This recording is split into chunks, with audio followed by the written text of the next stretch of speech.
grandir s'il le faut. Dans le royaume de Dieu, le Seigneur dit que les derniers seront les premiers, dans le sens où tu peux être dernier et tu peux être premier. Donc ce sont des choses qui ne sont pas innées. Nous avons souvent appris le contraire dans le monde. Donc il faut vraiment revenir à la parole, être lavé par la parole, être renouvelé par la parole, pour bien comprendre comment fonctionne le royaume de notre Père. Un jour nous y rentrerons définitivement, nous y sommes déjà à l'instant où nous avons dit oui au Seigneur.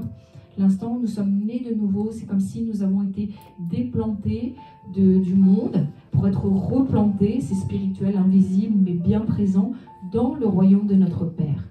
Donc si tu ne connais pas les principes du royaume de ton Père, tu vas toujours fonctionner avec les principes du monde. Et tu vas te dire, c'est bizarre, ça ne fonctionne pas. Il y a quelque chose, je n'arrive pas à progresser, je n'arrive pas à rentrer dans mes bénédictions. Oui, parce que peut-être ton intelligence n'a pas été renouvelée avec la parole. Il y a tellement comme ça, le Seigneur Jésus a donné tellement de paraboles où il a expliqué ce que c'était que le royaume de son Père. Il a dit, voilà, comme le nouveau fonctionnement, et il vous faudra maintenant ne plus raisonner comme avant, fonctionner différemment. Mais on ne peut pas humainement. On ne peut pas humainement.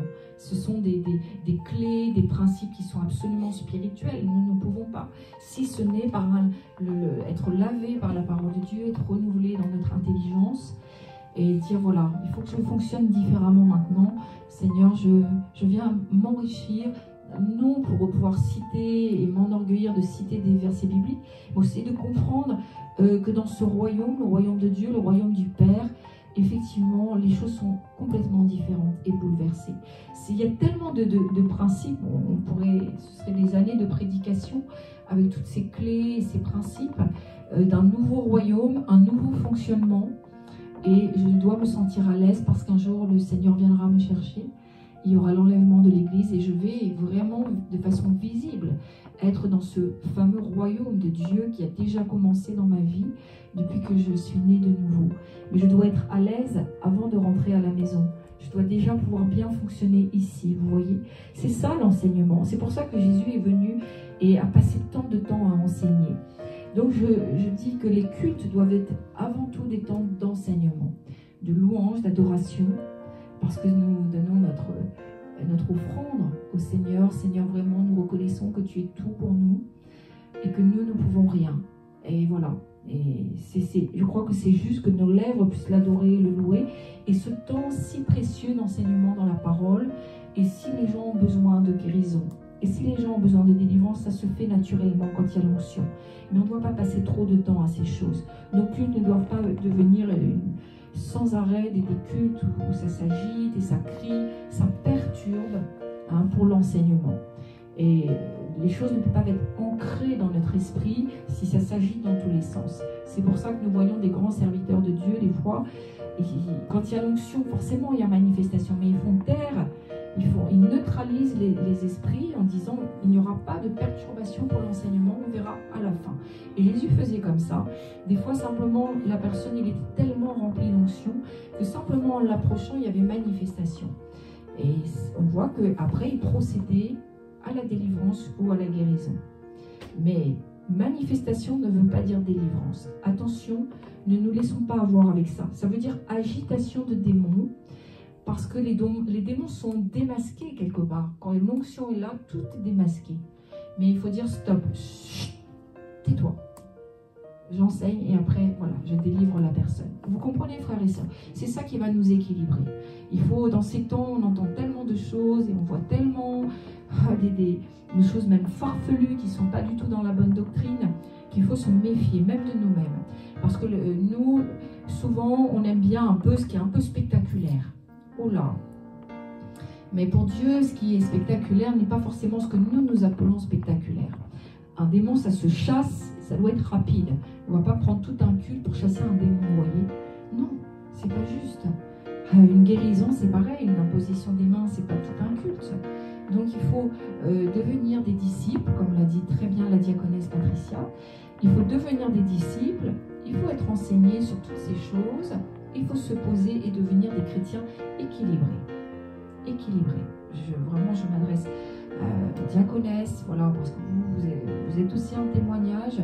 Il faut que apprendre ça aussi, chrétien. Dire non, non, calme-toi, voilà. S'il y a besoin de délivrance, tu seras délivré tout à l'heure. Vous comprenez? C'est vraiment l'équilibre.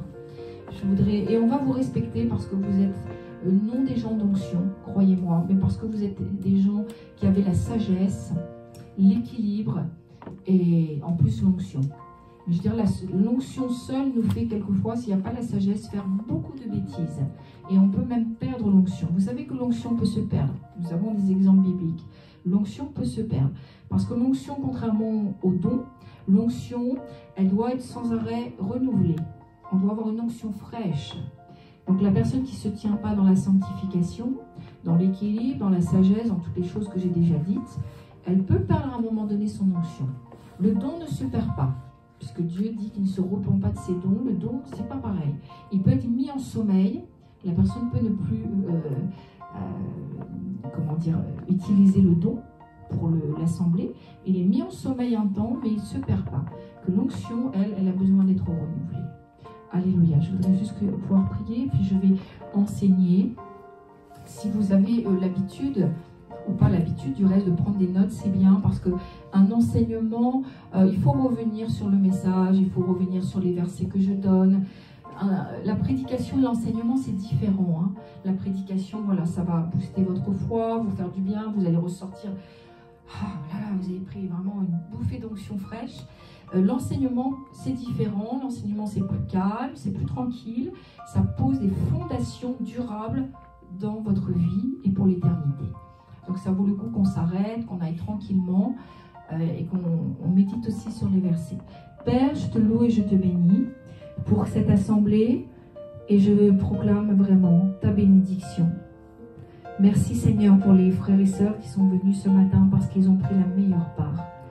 Ils viennent pour recevoir une parole du ciel, un réma, une bénédiction. Ils viennent vraiment pour enrichir aussi leur vie spirituelle. Et Seigneur, merci de disposer à cet instant leur cœur. Au nom de Jésus, je fais taire toute distraction.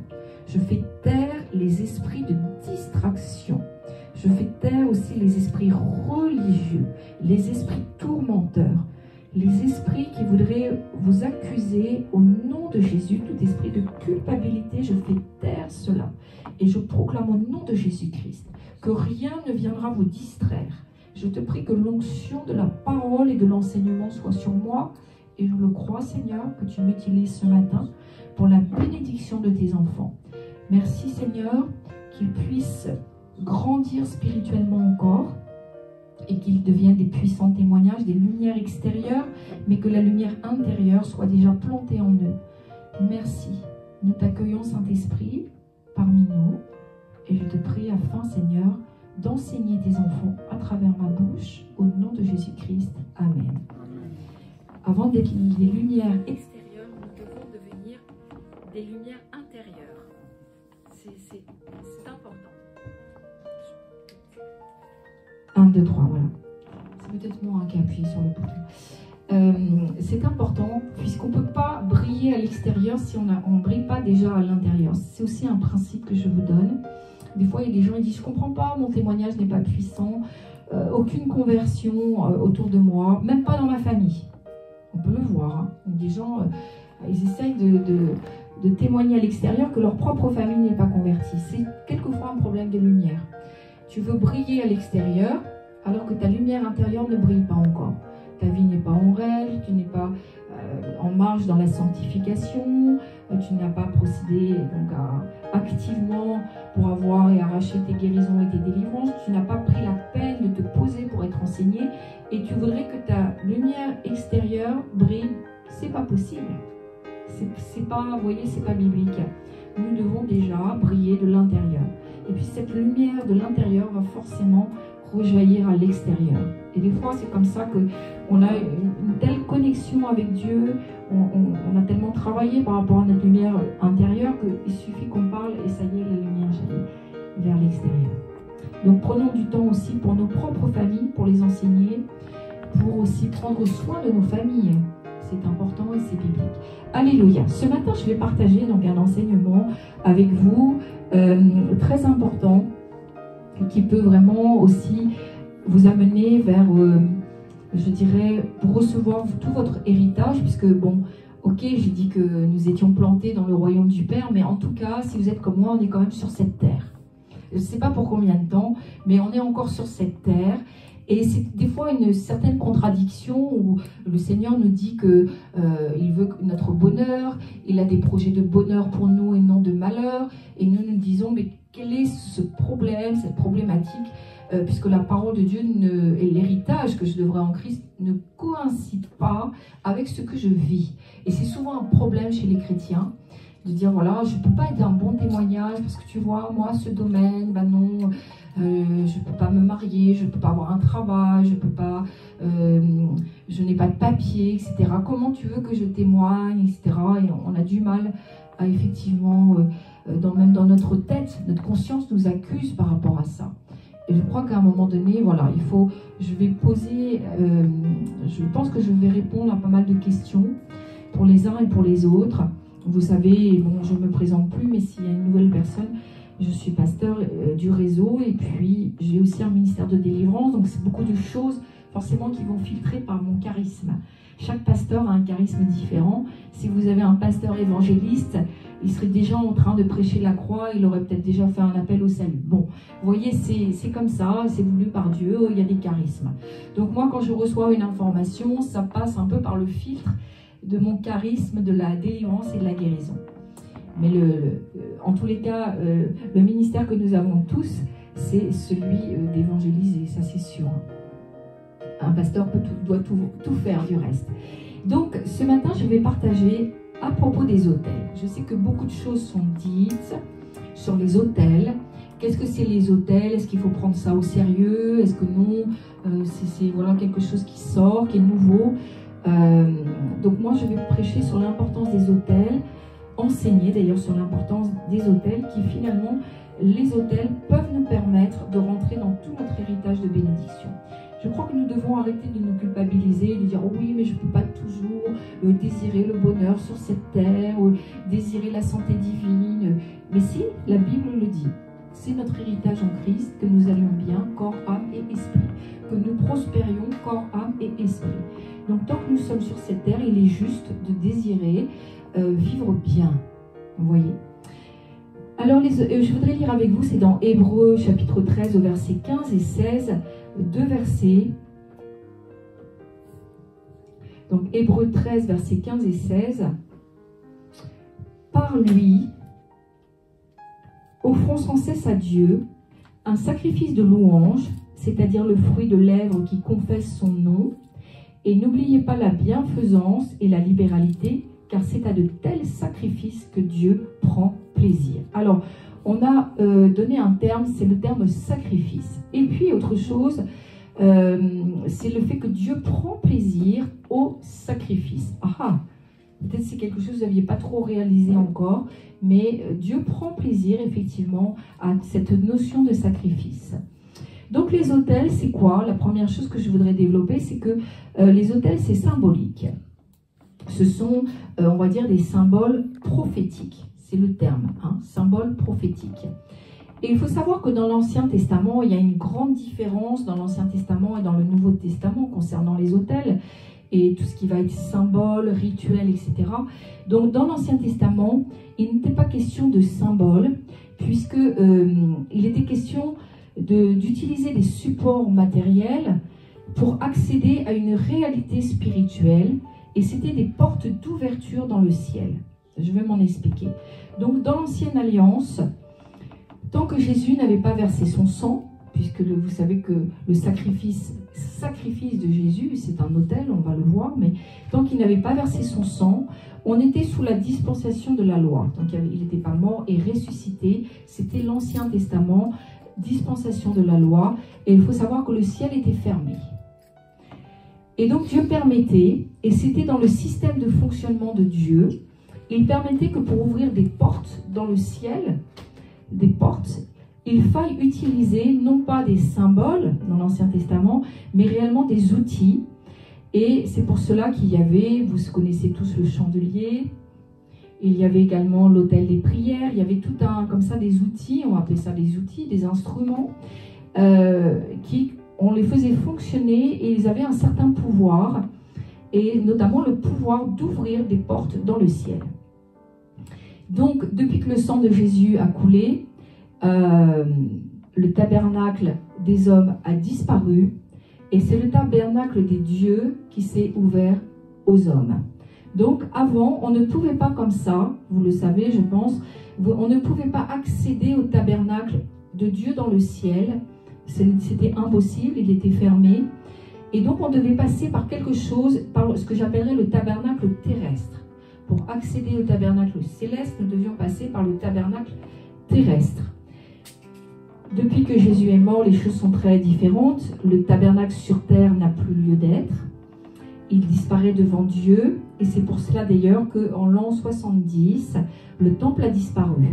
Parce que l'Église ne pouvait pas continuer à fonctionner spirituellement tant que le peuple élu, qui n'avait pas reconnu Jésus, était encore dans les rituels. Ça n'était pas possible, donc le temple a disparu. Donc au moment où Jésus est mort, le temple terrestre a cessé. Et le temple dans les cieux s'est ouvert. Et c'est ce que nous trouvons ça dans Hébreux, je vais vous le lire, Hébreux 9 au verset 11 à 12.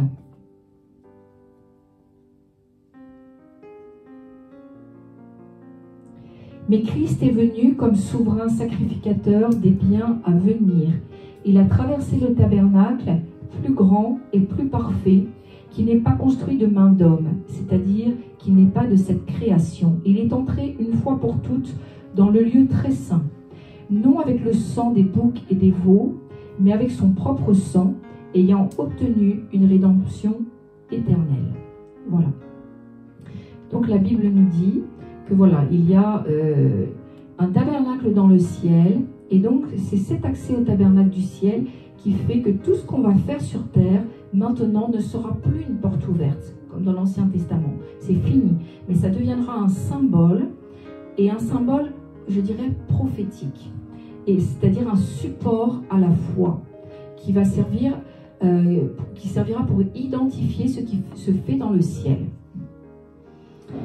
Donc, c'est plus un rituel qui, par lui-même, nous connecte à Dieu, vous voyez, ce n'est plus du tout cela, mais c'est un symbole qui va, sur cette terre, activer notre foi, faire monter notre niveau de foi, pour nous permettre de réaliser ce qui se passe au tabernacle du ciel. Voilà ce que c'est. C'était sous l'Ancien Testament et sous le Nouveau Testament. Donc ça veut dire que quand on pose un autel, on ne peut pas dire que c'est une porte ouverte, vous avez bien compris. On ne peut pas dire qu'il y a quelque chose de puissant qui se dégage de cela, non. Mais à chaque fois qu'on va poser un autel, c'est tout à fait symbolique. Nous sommes dans le symbole. Mais le symbole fonctionne beaucoup et c'est très important devant Dieu. Mais ça veut dire que le vrai autel, c'est juste un symbole que je pose sur cette terre. Mais nous savons que le vrai autel, lui, il est dans le ciel. Mais ce symbole prophétique va nous parler très fort de la réalité spirituelle dans le ciel à l'instant T. Si je prends par exemple, pour rester concrète, si je prends des cailloux, des petits cailloux, puisque voilà, si j'habite au bord de la mer, je ne vais pas prendre du sable, mais je vais prendre peut-être des petits galets et je vais dire, bah, moi je vais poser un autel. Et donc je fais un petit monticule, et ce petit monticule-là, peut-être dans mon jardin, peu importe, je dis voilà, ça c'est mon autel. Il faut savoir que cet autel-là n'aura aucun pouvoir. Il n'aura pas de pouvoir comme dans l'Ancien Testament, mais il va vous servir de symbole prophétique. C'est-à-dire que dans l'Ancien Testament, il fallait respecter le rituel à la lettre. Il fallait évidemment, pour que la porte d'entrée du ciel s'ouvre, il y avait tout un rituel à respecter dans les moindres détails, une dimension extrêmement précise, etc. Il fallait tout faire bien. Et là, effectivement, quand vous aviez tout fait bien au niveau de votre autel, tout fait de façon biblique, il y avait une réalité de porte ouverte dans le ciel. Mais aujourd'hui, si on fait un autel, c'est différent. Nous faisons un autel, étant donné que nous n'avons pas d'obligation par rapport à ce symbole, nous le faisons en fonction de de qui nous sommes, notre personnalité, peut-être la région où on vit, etc. peut-être l'aspect pratique aussi. Donc je vous ai parlé des petits cailloux. Et après, il faut bien sûr se laisser inspirer, mais savoir qu'il n'y a pas de règle, c'est vraiment un symbole.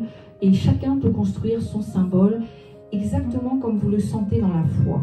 Je crois que c'est une histoire aussi de foi.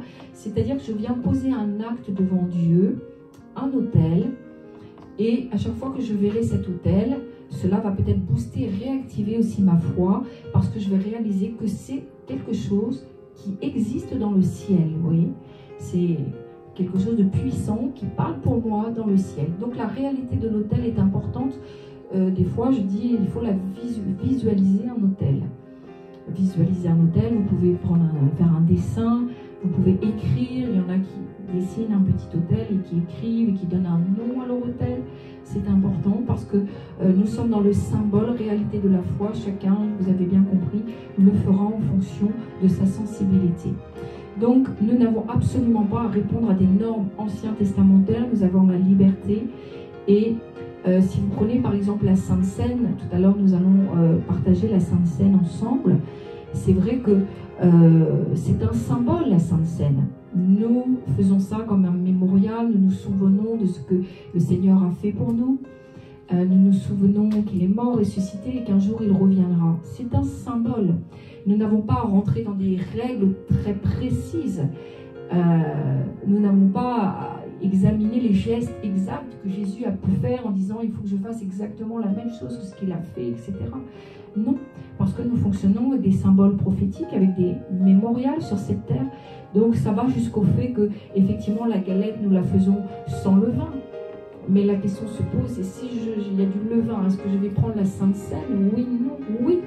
Parce que nous n'avons plus, il n'y a plus de rituel si précis que dans l'Ancien Testament qui nous ferait dire je ne peux pas, je ne suis pas dans les règles absolues, le rituel absolu qui m'empêcherait de prendre la Sainte Seine. Non, ce n'est plus comme ça. Bien sûr, nous essayons parce que ce sont des symboles forts, puisque le levain nous parle du péché, etc.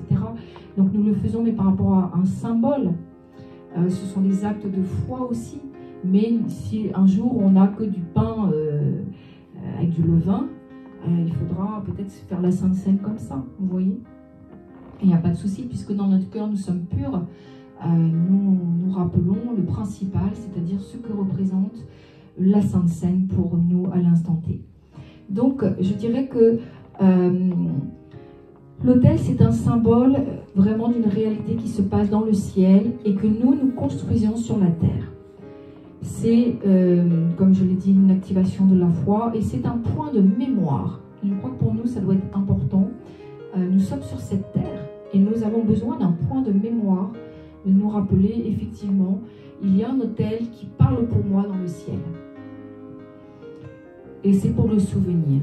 Donc, ce que Dieu a fait avec Adam et Ève en tuant un animal et en le couvrant de la peau d'un animal, c'était déjà une image prophétique et préfiguratrice de l'autel qui allait venir.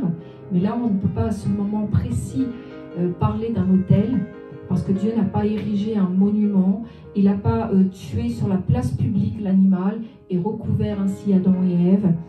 On ne sait pas s'il a déchiré l'animal, comment ça s'est passé. Donc il ne s'agit pas d'un autel, mais en tout cas ce que nous savons, c'est qu'il a récupéré la peau et il n'y a pas de lieu ou de rituel identifié en tous les cas pour cela. On sait juste, voilà, il a pris la peau. On doit connaître ici déjà un élément prophétique par rapport à ça. Mais le seul autel de Dieu, l'autel dont Dieu nous parle dans toute sa parole, c'est, en tout cas dans les évangiles, c'est la croix. C'est un autel. Par contre, il y a tous nos autels à nous qui sont des autels qui vont sacrifier à Dieu. Il y a la croix qui est l'autel absolu sur lequel tous nos autels secondaires vont pouvoir se tenir. Donc l'autel que Dieu, c'est pour ça que Dieu aime cette notion de sacrifice. Lui-même a sacrifié quelque chose pour nous. Il s'est révélé, Emmanuel, s'est fait dans la notion du sacrifice. Il a sacrifié ce qu'il nous dit être le plus cher pour lui, son fils, son unique. Et cette notion de sacrifice, c'est un langage de Dieu. C'est le langage de Dieu. Et ça doit, si nous sommes justes, devenir aussi notre propre langage. Donc il y a effectivement cet autel qui pour nous aussi est un autel si puissant l'autel de Jésus. Mais il y aura tout aussi nos autels que nous pourrons aussi sacrifier à Dieu. Dieu a sacrifié pour nous, mais il s'attend à ce que nous puissions sacrifier. C'est pour ça que j'ai commencé par vous lire ce verset. Il est question du sacrifice, de la louange, et puis aussi de la libéralité, c'est-à-dire des finances, etc. Mais le langage de Dieu, c'est réellement le langage du sacrifice. On peut sacrifier... il y a beaucoup de choses qu'on peut sacrifier. Des fois, quand on est dans le ministère, on sacrifie notre vie entière. On sacrifie dans la mise à part, dans une recherche de Dieu, etc. Mais à chacun de nos niveaux, nous devons sacrifier quelque chose. Nous devons sacrifier des choses, peut-être dans nos familles. Il y a des engagements que nous prenons vis-à-vis de Dieu. Ça nous amène à des sacrifices personnels.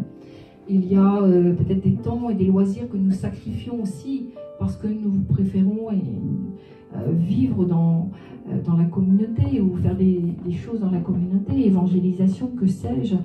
Il y a effectivement le sacrifice de nos louanges. On n'a pas toujours envie de louer Dieu. Et peut-être des fois, vous arrivez le dimanche et vous êtes si lourd que vous dites « Qu'est-ce que je vais bien pouvoir louer Dieu ?» Vous essayez de trouver un domaine de vos vies. Bon. C'est un sacrifice, frères et sœurs. La notion du sacrifice, c'est quelque chose qui nous coûte. Si ça ne vous coûte pas, vous n'êtes pas encore sur la notion du sacrifice. Ça a tout coûté à Dieu d'offrir son Fils. Et Jésus lui-même s'est sacrifié. Cette notion du sacrifice, nous la retrouvons dans les racines de la chrétienté, du christianisme. Notre christianisme s'appuie non sur des lauriers, mais sur une croix. Sur une croix. Et cette notion du sacrifice, nous devons aussi la porter, la faire pour nous, nos vies. Peut-être qu'effectivement, il y a des choses que tu n'as pas, mais c'est quelque part un sacrifice devant Dieu. Il y a des jeunes qui, et c'est une bonne chose, qui ne veulent pas connaître quelqu'un avant de se marier. Et ils sacrifient aussi ça sur l'autel. Seigneur, voilà, je veux rester pur avant mon mariage. C'est un sacrifice de bonne odeur pour Dieu, c'est pas facile. Vous voyez, cette notion de sacrifice. Alors, je peux sacrifier aussi une partie de mon argent, ça s'appelle la dîme. Peut-être des offrandes aussi, c'est la libéralité. Et si ça me coûte, vous savez, cet exemple que nous avons de la veuve dans les évangiles, nous voyons que déjà, Jésus a regardé et ça lui a plu parce qu'il y avait cette notion de sacrifice, ça lui a coûté. Bon. Si rien ne te coûte dans ta vie spirituelle, il faut se poser des questions. Nous devons, pour plaire à Dieu, il doit y avoir quelque chose que tu sacrifies. Donc, quel que soit, peut-être, je dis, voilà, peut-être des alliances aussi. Peut-être si Dieu t'a parlé et t'a dit, il faut retrancher ça de ta vie, et tu dis, c'est pas possible. C'est trop douloureux, c'est impossible, je ne pourrais pas vivre comme ça. Sacrifie, amène ça sur l'autel et dis, Seigneur, je sais que je ne serai jamais perdant avec toi. Donc, c'est cette notion de sacrifice qui est à l'origine du christianisme, doit nous tenir à cœur. C'est pas... J'allais dire, c'est pas douloureux aussi, c'est douloureux. Un sacrifice, c'est douloureux. Mais je veux dire, quand on aime Dieu, voilà, il y a des morts à soi-même qui sont, je dirais, indispensables. Indispensables. Peut-être que simplement devenir au culte, c'est une lutte avec ton conjoint. C'est un sacrifice. Parce que tu sacrifies aussi la paix dans la maison. Vous voyez, c'est alors que tu pourrais être en paix avec ton conjoint, voilà, tu restes à la maison, il n'y a pas de souci. Tu rentres dans une guerre, un combat dans ta maison, dans ta propre maison, et tu sacrifies ta paix, la paix dans le couple. C'est un gros sacrifice, croyez-moi, quand il n'y a plus de paix et que le couple se déchire à cause de tes engagements, à cause du fait que tu sacrifies sur la croix.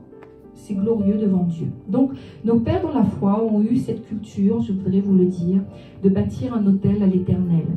Ils savaient, eux, ce que représentait vraiment l'autel. Et vous pourrez le relire dans la parole. Nous avons l'exemple de Noé, d'Abraham. Lui, il a bâti 4 autels, Abraham, dans sa vie. Et chaque autel avait un objectif bien précis. Nous avons ça dans Genèse 12, versets 7 à 8, Genèse 13, versets 18 et 22, Genèse 9, j'espère que mes références sont bonnes. Isaac a sacrifié, Isaac a fait un autel. Genèse 26, 25, Jacob a fait un autel. Genèse 35, 1, Gédéon, Juge 6, 24. Voilà, pour ne citer que.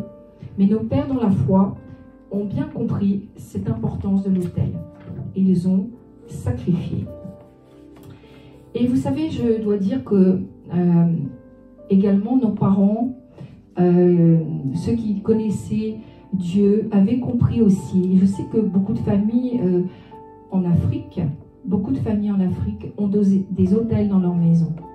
Ce n'est pas forcément des autels à la gloire de Dieu, mais en Afrique, il y a beaucoup d'autels. Pourquoi? Parce que, je dis souvent, parfois quand on ne comprend pas les choses de Dieu, il faut regarder, malheureusement, on comprend mieux ce que le diable fait, et comme nous comprenons que le diable n'est qu'un imitateur, nous voyons que tout ce qui fonctionne avec puissance dans le royaume de Dieu, le diable forcément essaie d'imiter cela. Donc dans la sorcellerie, les autels fonctionnent très très bien. On sait qu'un sorcier, pour qu'il ait un certain niveau de pouvoir dans la sorcellerie, de puissance, et notamment sur sa famille aussi, il faut qu'il mette un autel. Et sur l'autel nous parle de quoi? L'autel nous parle de sacrifice. Donc il va sacrifier après sur l'autel. Donc c'est un principe clé dans la sorcellerie, ils ont bien compris. Et malheureusement, nous chrétiens, on a beaucoup moins bien compris. On n'est pas forcément prêt à sacrifier. Et les autels, oh là là, c'est quoi cette histoire d'autel? C'est nouveau, d'où ça sort? Est-ce que c'est biblique? Oui, les autels, c'est vraiment biblique. Donc c'est vrai que je sais qu'en Afrique, les villages sont parfois remplis de mystères et que les Africains croient naturellement dans le spirituel, qu'il soit bon ou pas bon du reste. Mais en fait, ils sont tellement habitués à voir aussi la sorcellerie exposée de façon visible, et notamment les autels, qu'ils croient vraiment dans le surnaturel, beaucoup plus que les Européens. Vraiment beaucoup plus que les Européens. C'est quelque chose presque qui leur est naturel, parce qu'ils ont vu que le surnaturel, ça fonctionne. Ils ont vu que le spirituel, ça fonctionne.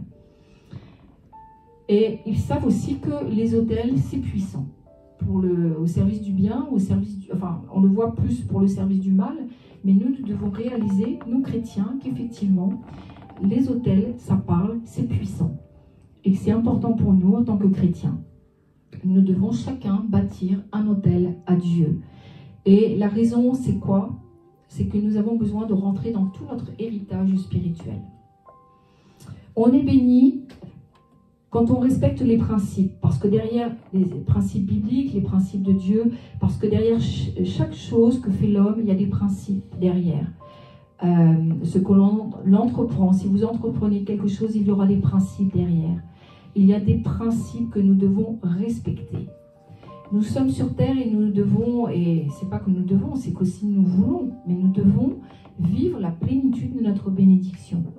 Est-ce que vous voulez laisser une partie au diable de votre bénédiction? Non.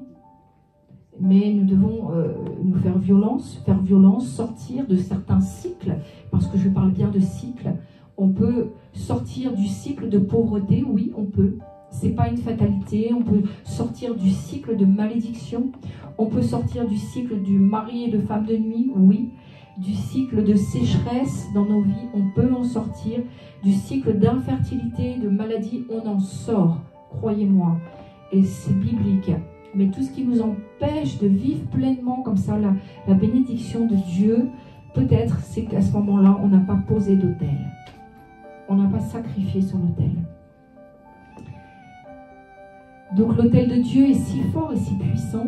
Son fils Jésus, son unique, l'agneau, il le donne sur l'autel, il le sacrifie, il a fait un autel et il l'a sacrifié pour nous. Et l'autel, c'est la plateforme sur laquelle on apporte sacrifice, offrande. Et partout où l'on parle de sacrifice et d'offrande, il y a déjà présence d'un autel. Et puis avec le temps, l'autel a commencé à être réservé davantage au sacrifice.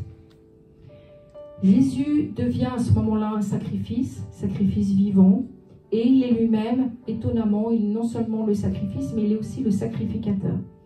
Et le sacrifice principal, parfait, qu'on ne peut absolument pas contester. Et ce sacrifice a pour objectif majeur d'amener l'homme à restaurer sa communion avec Dieu. Et l'autel va nous parler toujours de cela aussi, d'une relation et d'une communion avec Dieu, et d'une passerelle aussi pour une connexion pour recevoir aussi notre héritage en Christ. Et vous savez, aujourd'hui, si je prie, Dieu, bien sûr, si tu pries, Dieu peut t'exaucer. Et parce que à travers le sacrifice de Jésus, tu n'es plus vu comme un pécheur. Donc bien sûr, Dieu peut t'exaucer parce que tu as été sauvé, tu as été racheté par la grâce. Et le sacrifice de Jésus, c'est l'expiation de nos péchés. Jésus est mort chacun pour nous, pour expier nos péchés. Il a payé la rançon au Père. Et par le sang de Jésus, nous croyons vraiment que la relation avec le Père est rétablie. Mais ça ne veut pas dire que tu vas réussir dans tout ce que tu fais. Ça ne veut pas dire que les flèches de l'ennemi n'en vont pas pouvoir t'atteindre. Les flèches de l'ennemi ne vont pas atteindre ton esprit. Ton esprit a été régénéré, il a été vivifié par la nouvelle naissance. Donc effectivement, les flèches de l'ennemi à ce titre n'atteindront plus ton esprit. Mais il peut t'assaillir, il peut quand même te cribler, ça oui. Donc je dirais ce sacrifice et cet autel, c'est que tu es sauvé. Et effectivement, je peux pas voir Dieu, je peux sentir sa présence parfois, je peux parler avec Dieu à travers mon esprit et la prière. Et Dieu peut aussi me parler puisque c'est dans les deux sens. Je peux faire des choses que Dieu me demande de faire, mais il faut savoir que Dieu a mis en l'homme la pensée de l'éternité. Job 32, verset 8 dira, mais en réalité dans l'homme, c'est l'esprit, point d'interrogation, le souffle du Tout-Puissant qui donne l'intelligence. C'est-à-dire que la réalité de l'homme se trouve vraiment dans son esprit. Et c'est mon esprit qui seul peut rentrer en contact avec Dieu. Ma chair ne peut rien. Mon âme ne peut pas rentrer en contact, ni mon corps ne peut pas rentrer en contact avec Dieu. C'est seul mon esprit qui peut. Et dès lors que j'accepte le sacrifice de Jésus, à ce moment-là, mon esprit est sauvé. Et ça veut dire qu'il va prendre au fur et à mesure le dessus, le gouvernement sur tout le reste de mon corps. Mon esprit doit, une fois qu'il est nourri, qu'il est enseigné, prendre le gouvernement sur mon âme et mon corps. Et il y a des choses ainsi que je ne pourrai plus faire, parce que mon esprit est fort. Et vous savez, l'erreur de l'Église, c'est de se limiter à penser qu'aujourd'hui, nous sommes déjà arrivés au ciel. Alors, je voudrais lire avec vous ce verset qui nous dit qu'une partie de nous est au ciel. Et il faut faire attention à cela. Nous ne sommes pas des corps célestes, nous ne sommes pas encore complètement au ciel, mais le verset nous dit bien qu'une partie de nous est restée sur terre. Une partie de nous est au ciel et une partie de nous est sur terre. Et qu'on a besoin de vivre la totale bénédiction sur cette terre, sans attendre le ciel. Nous avons besoin de vivre un total épanouissement sur cette terre. Donc, je voudrais qu'on lise, c'est Éphésiens 2:6.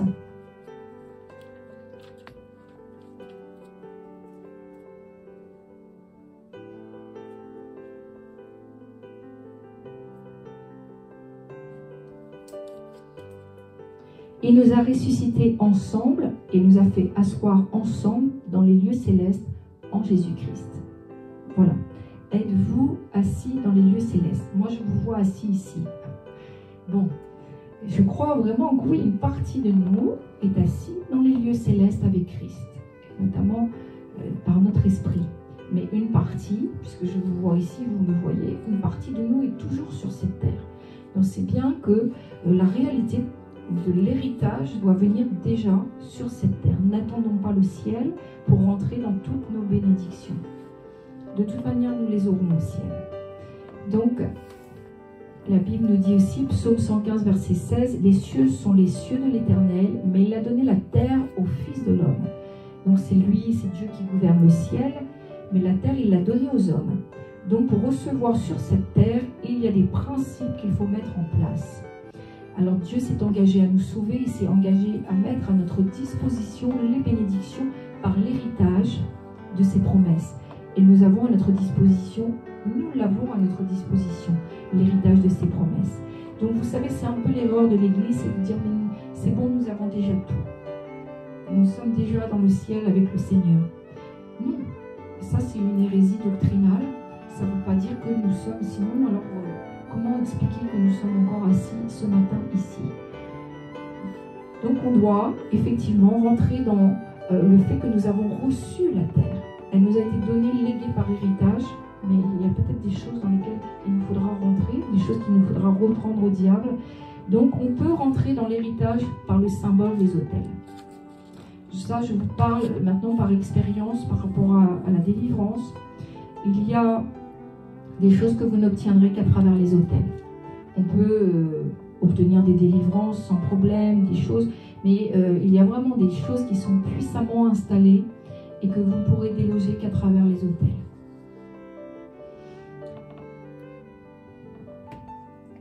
L'autel, ça va authentifier notre désir et notre prise de position de l'héritage. Et c'est le fait de prendre possession de cet héritage qui se fait par le symbole en fait de l'autel. Donc pourquoi est-ce qu'on fait les autels? Parce que Dieu est un Dieu d'alliance, vous l'avez bien compris.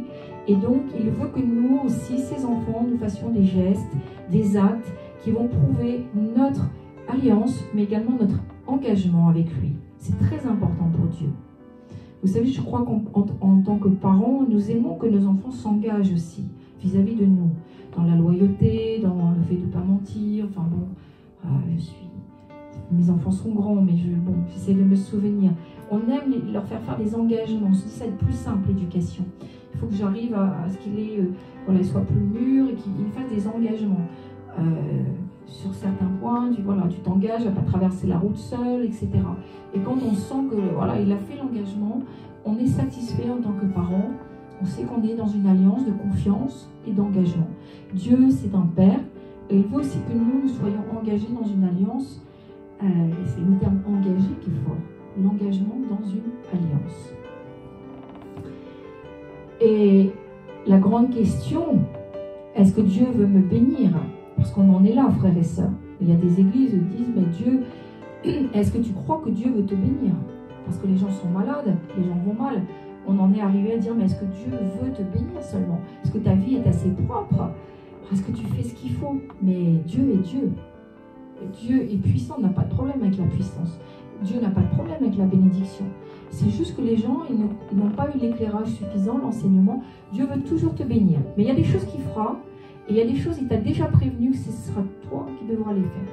Parce que lui a déjà tout accompli, donc il ne les fera pas pour toi. Les choses sur lesquelles Dieu s'est engagé, il les a fait, et notamment le sacrifice de Jésus, il a dit que tout était accompli. Et nous avons la victoire, nous savons sur beaucoup de choses à travers le sacrifice de Jésus, notamment sur tous les ténèbres, le diable et ses démons, nous avons la victoire. Donc aujourd'hui tu dis, Seigneur, délivre-moi des démons. Tu diras non, c'est déjà fait ça. Toi, rentre dans ton autorité de chrétien et c'est toi qui fais la prière. Dieu ne va pas le faire, il l'a déjà fait. Il a déjà tout soumis. Et tu as l'autorité pour reprendre ce que le diable t'a pris. Donc oui, Dieu veut me bénir, mais le processus de bénédiction passe par un engagement de ta part. Et c'est comme ça que Dieu fonctionne. Si tu n'es pas engagé, peut-être même tu es désengagé, il faut t'engager. Parce que Dieu veut te bénir à travers un engagement. Peut-être déjà commencer dans ton église locale, je ne sais moi. Bien sûr que Dieu veut que tu t'engages dans ton église locale. Déjà, la fidélité. Oui, il dit, oui, je te bénis, mais je ne te bénirai pas si tu ne me le demandes pas. Nous voyons, ça c'est déjà un principe. Demande, cherche, et tu vas trouver. Demande, et tu vas recevoir. Ça c'est un principe. Il y a des gens, ils s'attendent à ce que Dieu les bénisse, et on leur dit, as-tu prié? Non. As-tu demandé? Non. Voilà, premier principe, demande à Dieu. Et le deuxième, c'est que si tu ne rentres pas dans les promesses et l'héritage, et si tu ne rentres pas alors que tu demandes et qu'il y a toujours des blocages, c'est qu'effectivement, peut-être que là, il faut vraiment poser un autel qui parle plus fort encore que tes prières. La prière est déjà puissante, nous dit la parole de Dieu. Elle agit de façon puissante dans la vie du chrétien. Nous voyons Israël. Israël, c'est l'exemple de l'Église aujourd'hui. Israël a dû marcher vers la terre promise. Et Dieu les a délivrés de Pharaon. Ça, c'était la part de Dieu. Dieu s'est engagé dans l'affaire. Il les a délivrés. Il les a fait sortir de la maison de servitude. Mais ça ne s'est pas arrêté là. Ils ont dû progresser. Et vous savez combien la marche a été longue. Ce n'était pas prévu à l'origine. Ils ont dû progresser. Ils ont dû arriver vers la terre promise. Et ça a été un très long et dur chemin. Et ça, c'était la part de l'homme. Parce que c'est eux-mêmes qui ont rallongé la sauce, on va dire. Hein.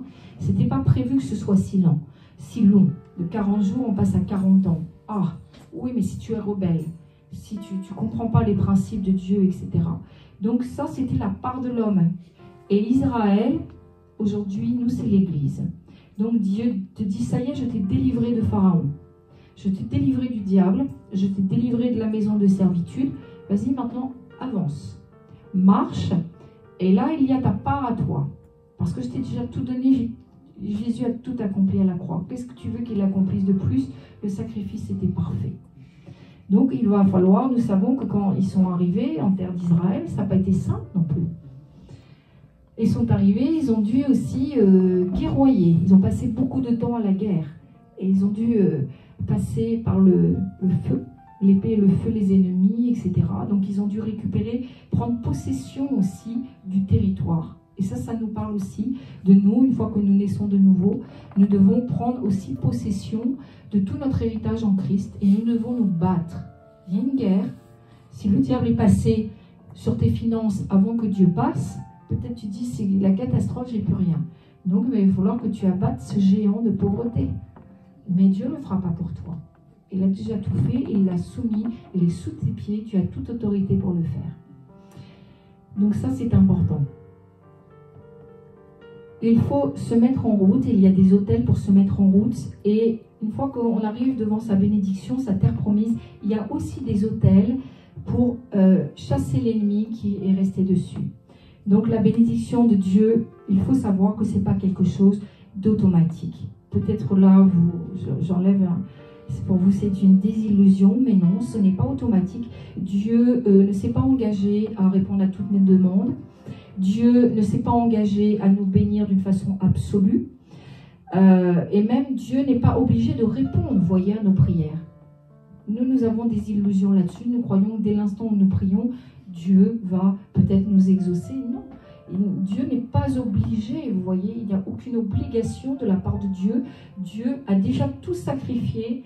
Il a amené l'autel et le sacrifice. Il a tout accompli. Ne croyons pas que nos prières peuvent faire fléchir le bras de Dieu. Ce serait vraiment très orgueilleux de croire ça. Donc Dieu n'est pas obligé de te bénir. Non. C'est pas automatique. Il y a une bénédiction qui est automatique, c'est celle qui coule du salut. Et Dieu s'est engagé et s'engage encore. C'est-à-dire qu'on pourrait lister toutes les bénédictions qui coulent directement de la croix et Dieu s'est engagé là-dessus. Donc, mais toutes celles qui ne découlent pas directement de la croix, il n'y a pas d'obligation, ce n'est pas automatique. Il faut renverser les autels. Quand tu arrives sur tes bénédictions, il faut renverser les autels qui ont été mis précédemment. Peut-être ça a été dans la sorcellerie, peut-être tu te dis mais c'est fou, il y a encore des blocages. Alors tu es rentré dans voilà, tes bénédictions qui sont déjà le salut. Et puis tu marches effectivement vers tout ton héritage et tu n'arrives pas à venir tout récupérer parce qu'il y a encore des autels qui parlent contre toi. C'est très simple dans la sorcellerie. Et il ne faut pas croire qu'une fois que la personne est décédée, l'autel s'arrête, ça serait bien, mais ce n'est pas comme ça. L'autel qui est posé, ce sont tellement des pactes, ce sont tellement des choses qui sont scellées dans le sang et dans des rituels diaboliques, sataniques, que ça continue plusieurs générations après toi. Et des fois, ils font des pactes pour que tous les descendants, jusqu'à peut-être 4 générations, soient envoûtés, vous voyez. Et nous voyons qu'il y a comme ça des conséquences de malédiction qui descendent sur la 3e, enfin les premières générations, jusqu'à des fois la 4e, voire plus. Je parle d'autel. Parce que si tu as tes propres délivrances et que ça continue, pose-toi la question, est-ce que j'ai fait un autel qui crie plus fort? Un autel que j'ai élevé devant Dieu, sur lequel je vais sacrifier régulièrement et qui va parler beaucoup plus fort que tous les autels des ancêtres, que tous les autels de mes ennemis, puisque nous pouvons avoir aussi des ennemis dans la sorcellerie qui nous en veulent, qui ont pu faire des autels contre vous, contre des parents que vous aviez, et des autels ont été élevés, et ces autels peuvent continuer de parler contre vous. C'est possible ça. Ça ne remet pas votre salut en question, ça ne remet pas la bénédiction qui découle du salut en question, mais ça remet en question votre condition de vie sur cette terre. Vous voyez, Dieu n'est pas dans l'affaire. Dieu n'y est pour rien. Et ce n'est pas Dieu qui bloque votre vie. C'est juste que voilà, il y a peut-être eu des autels. Il faut demandez au Seigneur, et si ce que je vous dis vous parle, il faudra mettre en place un autel pour renverser tous les autels. Il faut que tu bâtisses le tien. Et tu vas t'engager sur cet autel, tu vas le bâtir et tu vas t'engager. Vous avez bien compris, hein? Je sacrifie mais je m'engage. Et nous n'avons pas que des droits en fait. On a aussi des devoirs. Mais il ne faut pas avoir que des devoirs, on a aussi des droits. Donc je vais m'engager sur cet autel et je veux m'engager peut-être dans le jeûne, la prière, les offrandes régulières. Et ça, je crois que le chrétien a du mal à comprendre.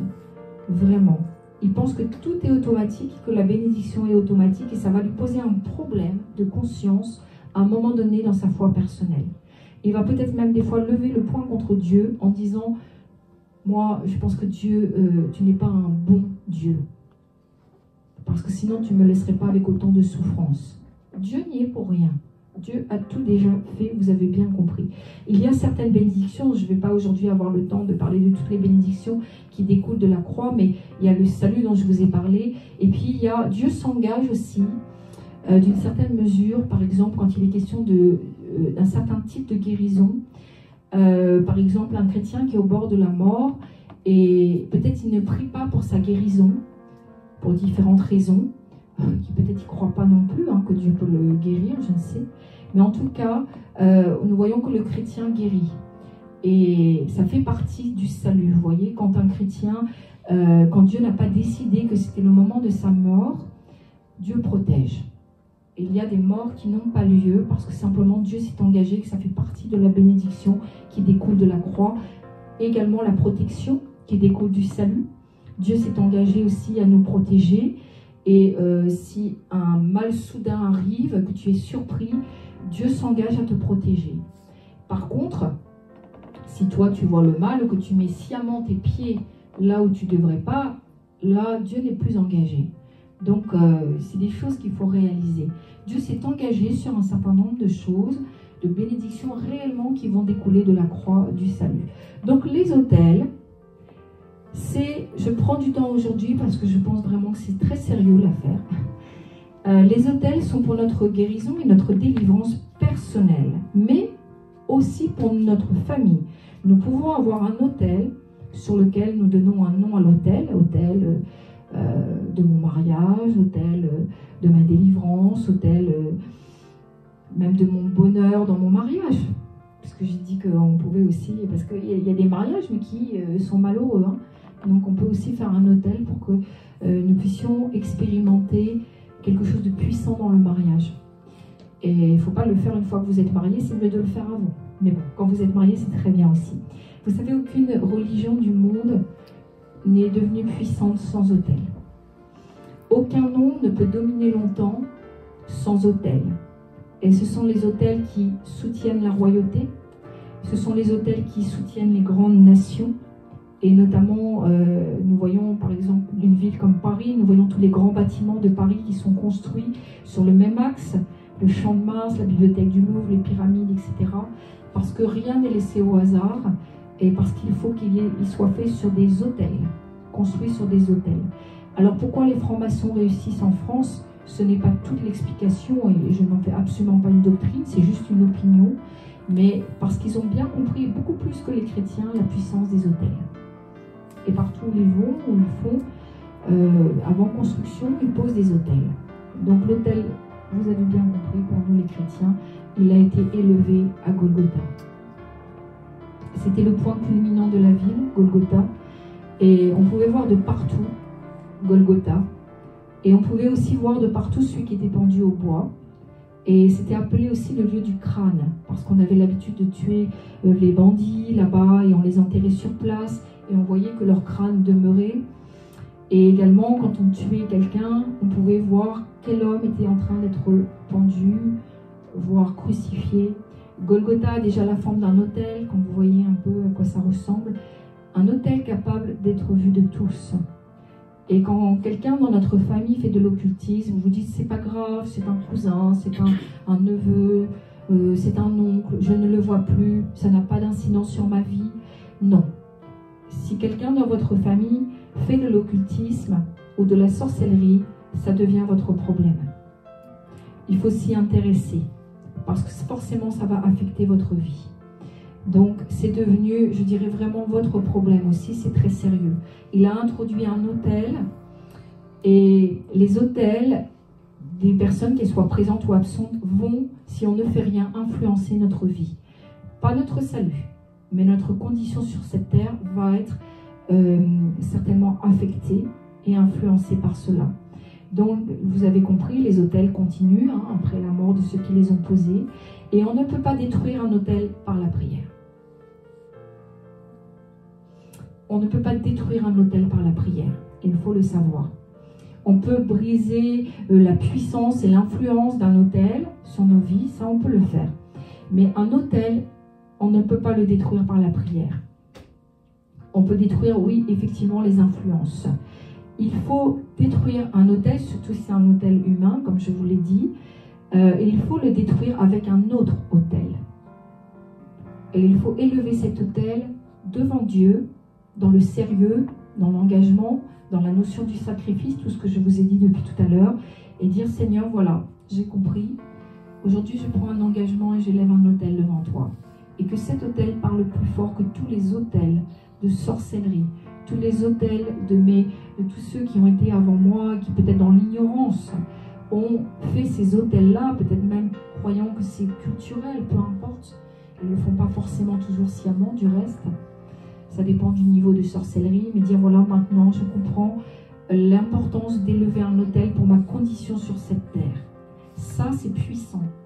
Et ça va détruire les autels qui ont été élevés contre vous ou qui parlent encore contre vous.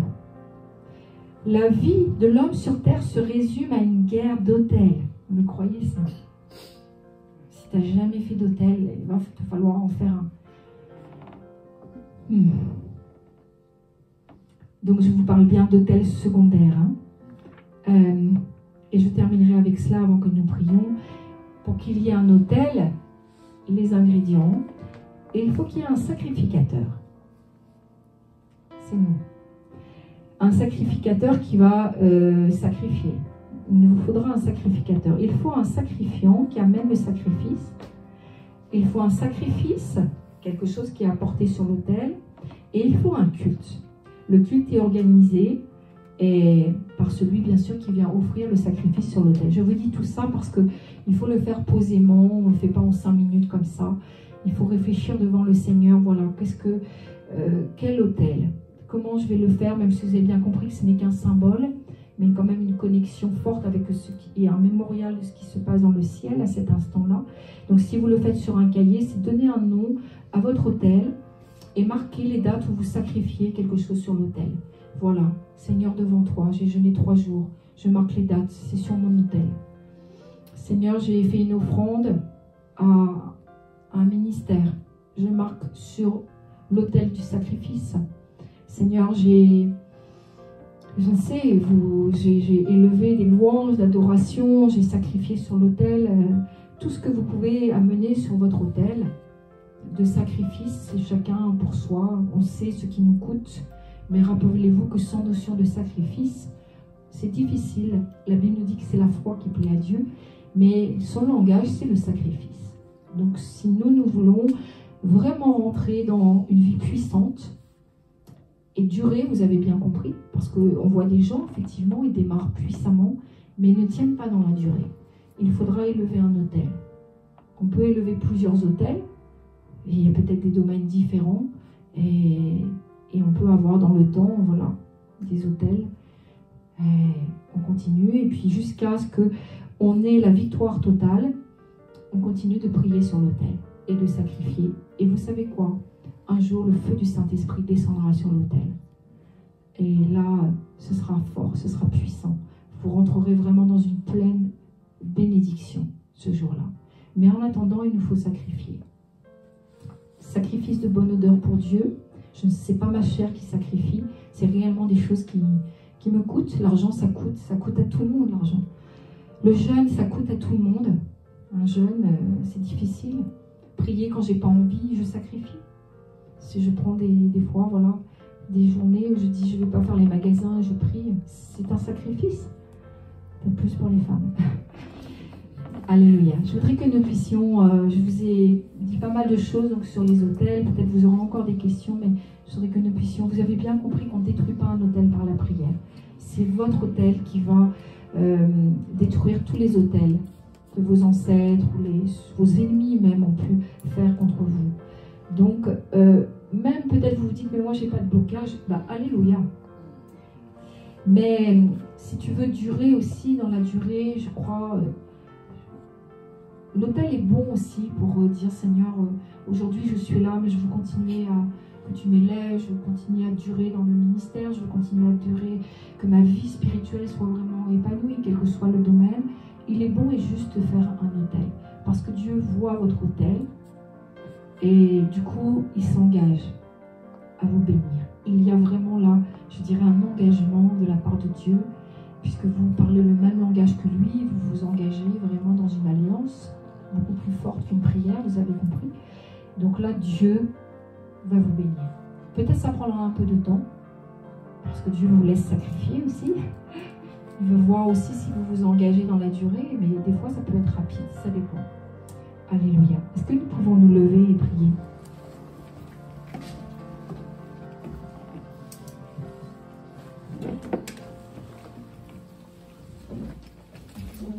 Seigneur, je te loue et je te remercie pour les autels. Merci pour cet enseignement qui est puissant. Il est puissant pour nos vies. Mais Saint-Esprit, je te prie de donner vraiment la conviction à chacun d'entre nous. Parce que Seigneur, ce n'est pas un enseignement pour un enseignement, mais c'est un enseignement qui doit changer nos vies, révolutionner notre mentalité, notre façon de penser. Et peut-être que ça paraît abstrait tout ça, mais tu parles avec les symboles, tu parles avec... nous voyons dans l'Ancien Testament combien les rituels étaient forts, puissants, et combien aujourd'hui les symboles prophétiques sont puissants et les actes de foi sont puissants.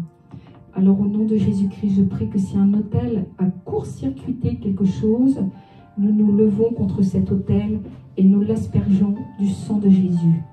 Nous nous levons ce matin contre tous les autels de sorcellerie, les autels d'occultisme, tout autel diabolique, les autels dans la famille qui continuent de bloquer nos bénédictions et qui nous ralentissent dans notre avancement et dans notre marche spirituelle.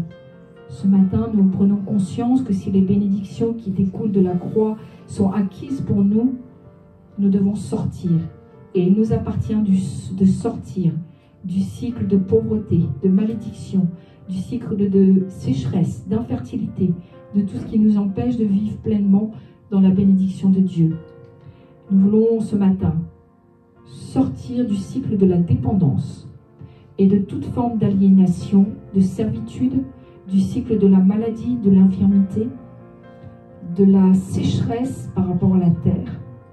Seigneur, nous voulons réaliser pleinement aussi l'importance de l'engagement et de l'alliance et des autels. Nous croyons que maintenant, dans la nouvelle alliance, ce sont des actes prophétiques, puissants, qui parlent fort, mais pour notre propre bénédiction, celle de nos enfants, celle de nos conjoints, celle de nos familles.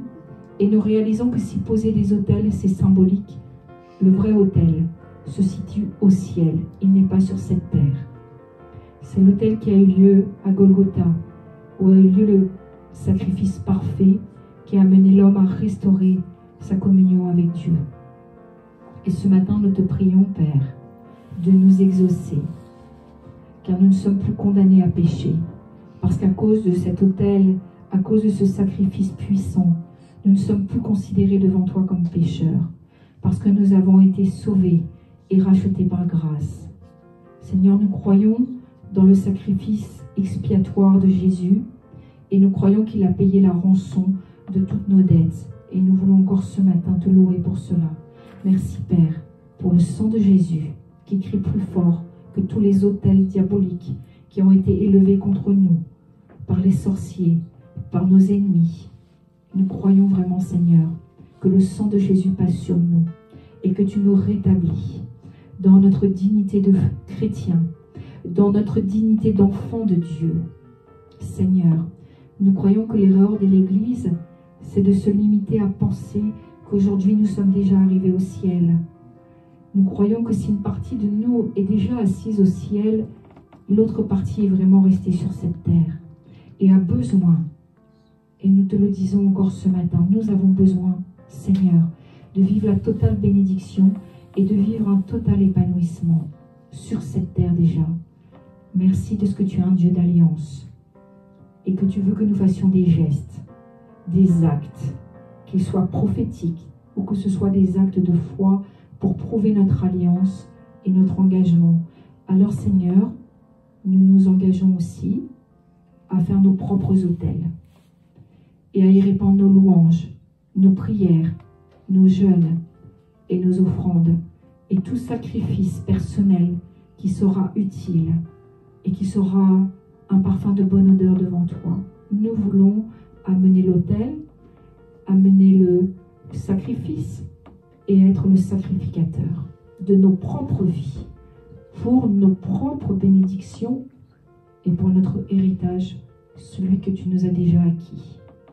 Accorde-nous, Seigneur, ce matin, la compréhension et la révélation de ce qui est vraiment un autel, de ce qui est un engagement et une alliance avec toi, afin, Seigneur, que le sacrifice que je vais élever devant toi et l'autel de mon sacrifice, tu l'agrées parfaitement. Et s'il y a encore des choses que je n'ai pas bien compris ce matin, je prie que par ton Saint-Esprit, tu me les expliques et que cela devienne un réma. Si on peut simplement prier, et ensuite je vais demander à l'ancien Louis de venir, nous allons faire la Sainte Seine. Si on peut simplement prier ensemble, Seigneur, je viens couvert du sang de Jésus. Et je te demande de me faire entrer dans tout mon héritage de bénédiction. Je réalise ce matin que certaines bénédictions ne m'atteindront que quand j'aurai élevé mes propres autels. Enseigne-moi, Saint-Esprit, et conduis-moi dans toute la vérité et dans la construction de mes autels, qu'ils soient de délivrance, de guérison et même d'épanouissement personnel. Au nom de Jésus-Christ. Amen.